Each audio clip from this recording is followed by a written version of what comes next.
And welcome back to Fouch and Friends. I'm so glad you decided to join me today. I've got Joseph Habedank with me, and we did it on the couch with Fouch a few years ago on a concrete bench at NQC outside. Budget cuts is what that was. And as you can see, we're not getting any better. We've stepped up from a concrete seat to a concrete wall. So really, and the stools are nice, or the chairs are nice. At least we got padding on. I'm just glad this thing's taken off for you. It's really exciting to The watch. trajectory is out of this world. Hey, you guys love this series. You love getting to stay in touch with your favorite artists, and I know that Joseph is one of your favorite artists. Man, during this time, the folks just enjoy getting to connect via social media with their favorite artists, and so just share with them what you've been doing over the last 6 months. Are you back to doing regular concerts? How is it all transitioning for you? Yeah, so we're almost back to normal. I'd say the crowds are not quite back to normal yet, but we were actually up in Washington, D.C. Back in March, and I was on my way to sing at a black church. It's a great church, Crossroads Baptist Church. My friend Kenny Baldwin's a pastor. He called me 30 minutes from the church. He was like, "Hey man, I got to cancel. They just shut down the whole city." Come to find out, Kenny had COVID, didn't know it. Got sick that very night, had to go to the hospital, almost died, lost 46 pounds. So it was just a miracle that we didn't even go there. Otherwise, we probably would have gotten sick. And so I'm grateful for that. But we went home for about 3 months, as we all did. And we got to learn a lot about ourselves being at home, and got to do a lot of home improvement projects. Yeah, I'm sure you did. I did, yeah. Actually, I'm not handy at all, but my wife is handy, so I got to watch her do a lot of. No, I'm kidding. We actually redid some stuff, so that was fun. Yeah. And then back at the end of June, we started going back on the road, and I would say our schedule is pretty much back to normal. It's kind of like when you're a solo artist, it's a little easier because it's not as much money to have a solo artist as it would be to have a group, because the group has to pay so many different people. So I think that's why I probably have more dates than other people do at this point.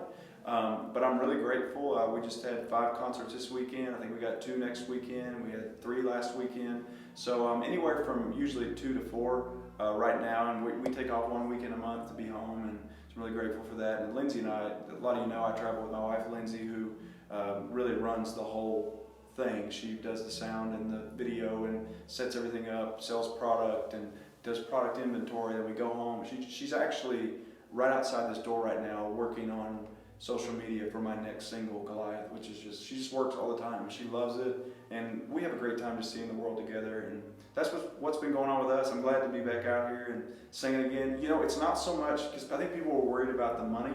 They're worried about your financial, how are you going to make it? That wasn't it for me at all. I just missed being able to do what I felt like I was called to do and put on this earth to do, and that is to sing and to write these songs. And so that was when that's taken away from you, it kind of strips your identity away, right? So that was probably the hardest part for us. Financially, God always takes care of us and provides, and Lindsay's a great financial manager, so she had money set back, and I'm really grateful for that. But I just really miss singing, and so glad to be back. Wow, so it sounds like your wife does everything, and the only thing you do is step on stage and sing. And write. That's it. I write the songs and sing them. I do drive everywhere. So you got the driving responsibilities, the songwriting, and the actual singing, and then you just let her do everything else. That's sweet. Do interviews. Yes, good life. I was going to say, what a life, man. I didn't say my life was hard. I didn't say that. So that's cool. I'm glad that things are getting back to normal, or are back to normal for you. Yeah. I think you're probably right in that, you look like, for instance, a group like Legacy 5. Yeah. For those of you that don't know, that's who I sing with. And, we've got 8 people on staff.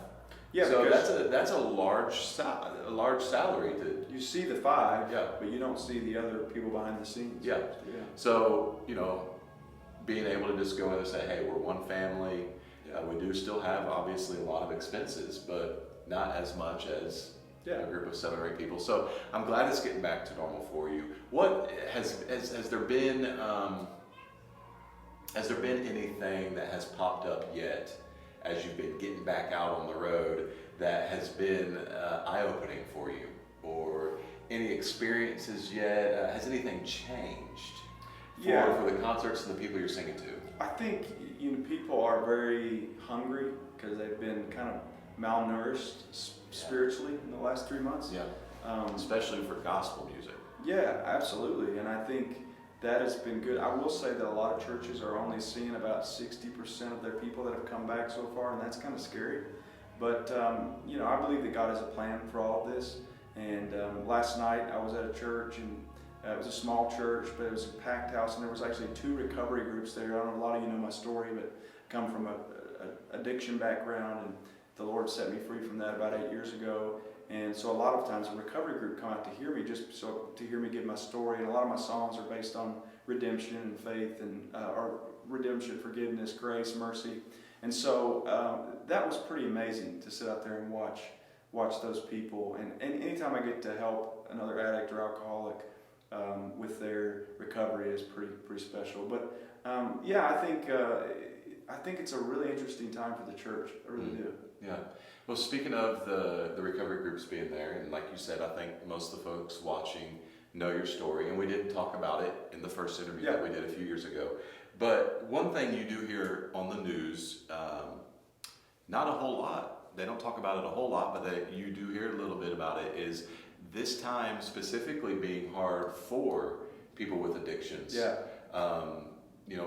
Is that something that you're hearing in the circles that kind of with the recovery groups and stuff like that? Yeah, in fact, the place where I went to treatment, Cumberland Heights in Nashville, they just asked me to do a video for a fundraiser they're doing, and they said that they are slammed, like they've never been more full.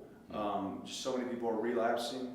And I will say, I'm grateful that I feel like when I was set free from addiction, I don't have the urge to use drugs anymore. I didn't have the urge to use them during quarantine, so I'm very grateful for that. But I think for a lot of people, and by the way, I want to give people hope on that. So if that's something you struggle with, there is a way that God can take that away.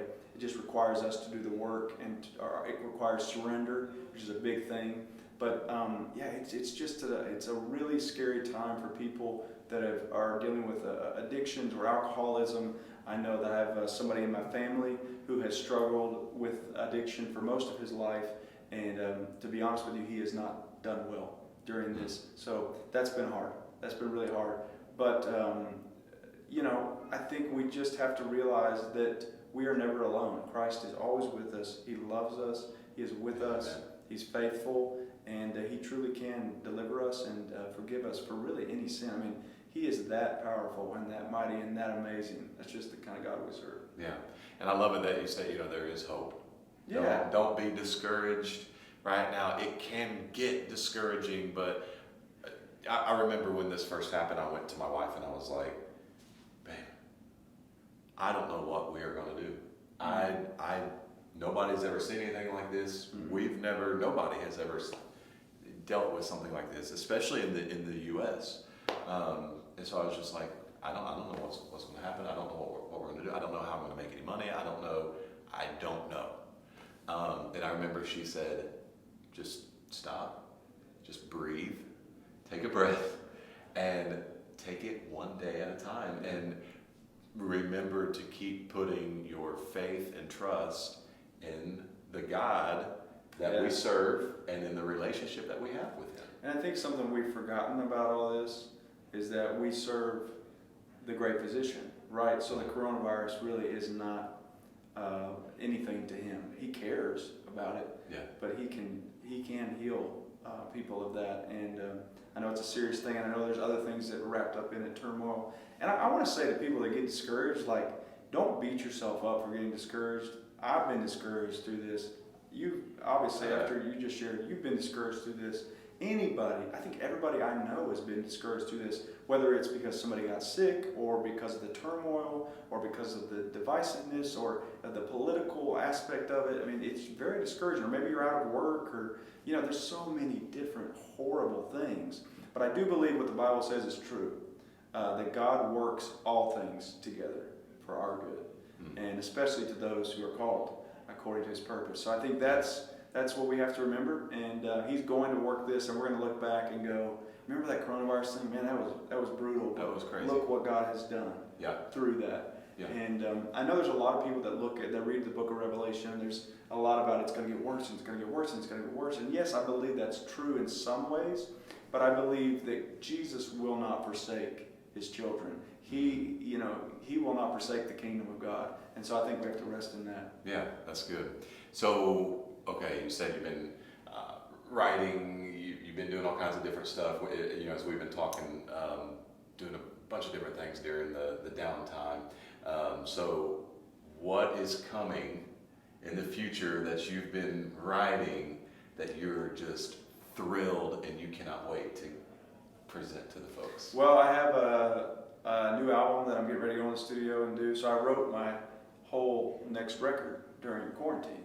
So I wrote, I don't know, 80 or 90 songs, and I picked the 10 that I really wanted, I was the most passionate about.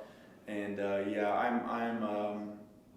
I'm pretty pumped. I just feel like this batch of songs is the best, the most unique and the best collection of songs we've ever had. And I'm not the only one that feels that way. I mean, there are so many other people involved, my wife and the record company, and everybody kind of feels like this record. And I think the thing about this album, everybody keeps saying this is such an important, this album's important.